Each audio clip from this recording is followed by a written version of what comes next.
Almost 5 years after his death, Willie Kimani's abduction and subsequent murder will not be the last. And as family and friends commemorate his death, many others have since left. Not just lawyers though, students too, whom historically have been change elements within their society, are becoming easy targets for law enforcement officers.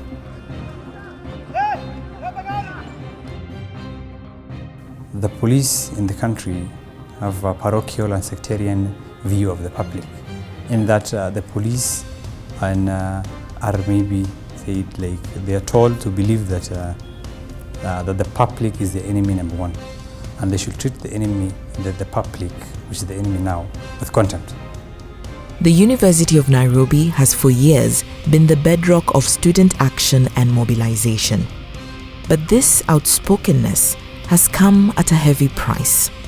In 1982, the first chairman of the university's student organization, Tito Adungosi, was arrested and later jailed for alleged sedition following the failed 1982 coup. Adungosi later died in prison under unclear circumstances. His death may have been the first, but it wasn't the last. Decades later, Paul Oulu, another student leader, was gunned down by what witnesses claimed were policemen along Nairobi's State House Road. As a student leader, you have to be very alive to the fact that being in the front line of agitating for student rights, you are the one who's being marked first before even the students. For leaders such as Mwendwa, there exists a thin line between policing the state and trampling on individual rights and freedoms, a line that when crossed can have deadly consequences. The students being youthful and being intellectuals, this is a potent force.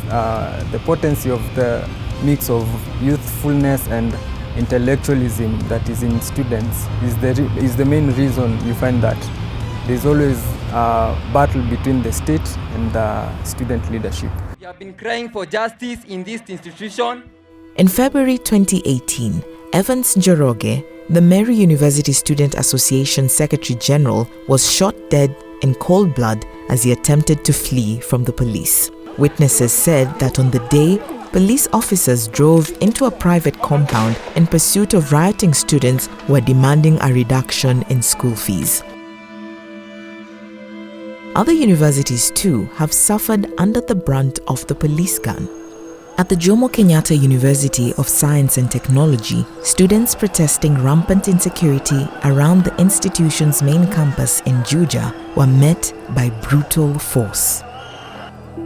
Any police officer who has been suspected or reported to have used excessive force should go to a compulsory training or should be laid off.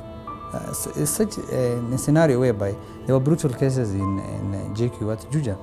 And because we are also part of the community, we are told that the Inspector General said that they were laid off, which was actually false. We were told that they were transferred to another places. This thing of the police, the National Police Service is trying to tell us that this one is by building the morale of the police. I question between the public and the police, who are supposed to be taken care of.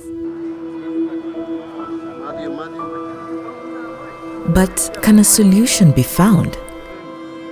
So I think it is time for us, the youth, to now step up and offer ourselves now for election and provide an alternative type of leadership that has integrity, that has a conscience, and leadership that is focused on being patriotic first and changing the society.